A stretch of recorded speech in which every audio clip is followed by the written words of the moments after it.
আসসালামু আলাইকুম, সবাই কেমন আছো? আশা করছি সবাই খুব ভালো আছো। আল্লাহর রহমতে আমিও ভালো আছি। তো বন্ধুরা, আজকে আর একটা নতুন রেসিপি তোমাদের সঙ্গে শেয়ার করব। তো বন্ধুরা, কাছে এবং দূরে যেখান থেকে আমার এই ভিডিওটা দেখতেছো, সবাইকে আমার তরফ থেকে অনেক অনেক ভালোবাসা।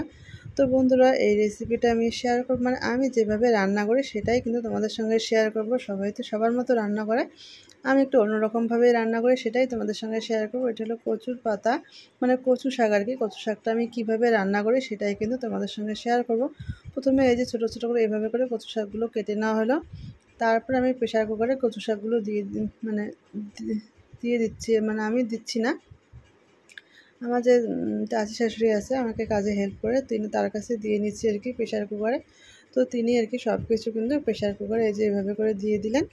তারপর আমি আস্তে আস্তে করে সব মশলাপাতি এখানে দিয়ে দিচ্ছি, পরিমাণ মতো লবণ, আর পরিমাণের থেকে কিন্তু একটু কম, কিন্তু অল্প করে সামান্য করে একটু হলুদ গুঁড়ো এখানে দিয়ে দিলাম। আর এখানে কাঁচা মরিচ, পেঁয়াজ সব কিছু কেটে নিচ্ছি, সেগুলো কেটে কেটে দিচ্ছে। তো দেখতেই পাচ্ছ বন্ধুরা।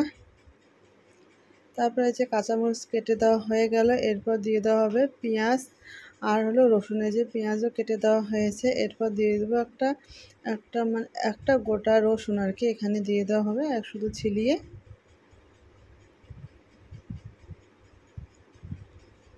তো এই যে রসুনগুলো এখানে দিয়ে দেওয়া হলো, দেখতেই পাচ্ছ। তারপর আমি প্রেশার কুকারে করে কিন্তু এটা আমি গ্যাস ওভেনে বসিয়ে দিলাম এখানে। তারপর কিন্তু আমি পরিমাণ মতো একটু পানি দিয়ে দেবো, একদম বেশি না, অল্প করে পানি দিয়ে দেবো। তারপর এখানে দিয়ে দেবো কিন্তু আমি সরিষার তেল।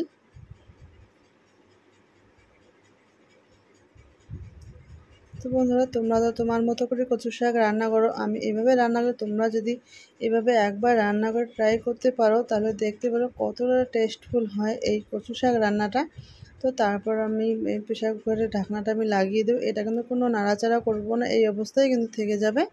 কোনো রকম আর নাড়াচাড়া যে করতে হবে সেটাও কিন্তু করছি না, একদম এই অবস্থাতে একদম প্রেশার কুকারের ঢাকনা লাগিয়ে আমি প্রেশার কুকারে বসিয়ে দিলাম। তো এখানে কয়েকটা সিটি দেওয়ার পর আমি প্রেশার কুকারে যখন ভাপটা একদম চলে গিয়েছে, তারপর আমি ঢাকনাটা খুললাম। আর এখানে দেখতে পাচ্ছি বন্ধুরা, সব কিছু আস্তে আস্তে আছে, গোটা গোটা, কিন্তু সব কিছু সিদ্ধ হয়ে গেছে একদম সুন্দর করে। তো আমি কি করলাম, এরপর হাতা দিয়ে সুন্দর করে সবগুলোকে একদম সুন্দর করে মিহি করে নেড়ে নেড়ে নিলাম, তো সবগুলো একসঙ্গে মিক্সড হয়ে যায় সুন্দর করে। তো তারপরে যে সুন্দর করে যে মিহি করে নিলাম, নিয়ে এখানে কিন্তু একটু পানি পানির মতো আছে। তো এই কচু শাকটা কিন্তু এই অবস্থায় এই যে একটা সেন্ট বার হচ্ছে না, এই সেন্টটা শুনলেই ইচ্ছা করবে এখনই মানে খেয়ে ফেলি। তোমরা শুধু একবার এভাবে রান্না করে দেখো কতটা সেন্ট আর কতটা টেস্টফুল হয়। তো এখানে কিন্তু একটু পানি পানি ভাব আছে। এখন কিন্তু আমি এই প্রেশার কুকারটা আবার কিন্তু গ্যাস ওভেনে একটু বসিয়ে দেবো, যাতে এই যে পানি পানি ভাবটা আছে, এই পানি পানি ভাবটা যাতে শুকিয়ে যায়। সেজন্য কিন্তু আমি আবার একটু বসিয়ে দেবো, বসিয়ে দিয়ে একদম শুকনো করে তারপর কিন্তু আমি নামিয়ে নেব। এই যে আমি প্রেশার কুকারে আবার কিন্তু বসিয়ে দিলাম, যাতে একদম শুকনো হয়ে যায়, একটুও যাতে পানি পানির ভাবটা থাকে না। তো বন্ধুরা, আমার এই ছোট্ট ভিডিওটা কিন্তু সবাই দেখো, কেউ কিন্তু স্কিপ করো না। যারা যারা এখনও পর্যন্ত লাইক করোনি, তোমরা অবশ্যই একটা কিন্তু লাইক করে দিও। এই যে একদম শুকনো শুকনো হয়ে গিয়েছে, এরপর কিন্তু আমি নামিয়ে নেব। একদম পোড়া পোড়া করা যাবে না, তাহলে কিন্তু টেস্টটা অন্যরকম হয়ে যাবে। একদম এই যে শুকনোটা হয়ে গেল। তো এই যে এরপর কিন্তু আমি নামিয়ে নেব। নামিয়ে নিয়ে এখানে কিন্তু আমি কাঁচা সরিষার তেল একটু কিন্তু দিয়েছিলাম আগে একবার, কিন্তু আবার একটু কাঁচা সরিষার তেল দিয়ে মেখে রেখে দেবো।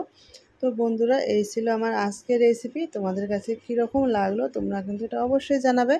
আর এরকম করে তোমরা অবশ্যই একবার ট্রাই করে দেখতে পারো কতটা টেস্টি হয়। এই যে কাঁচা সরিষার তেল দিয়ে মেখে নেব। তো আমার কাছে কিন্তু এভাবে কচু শাকটা রান্না করার বেশ লাগে। তোমাদের কাছে কীরকম, মানে তোমরা তো সবাই কচু শাক মোটামুটি পছন্দ করো, তোমরাও কিন্তু একটু এভাবে রান্না করে খেয়ে দেখতে পারো কীরকম লাগে। তো এই ছিল আমার আজকের ভিডিও। তো আজকের জন্য আমি এখানেই বিদায় নিচ্ছি। সবাই ভালো থাকবেন, সুস্থ থাকবেন।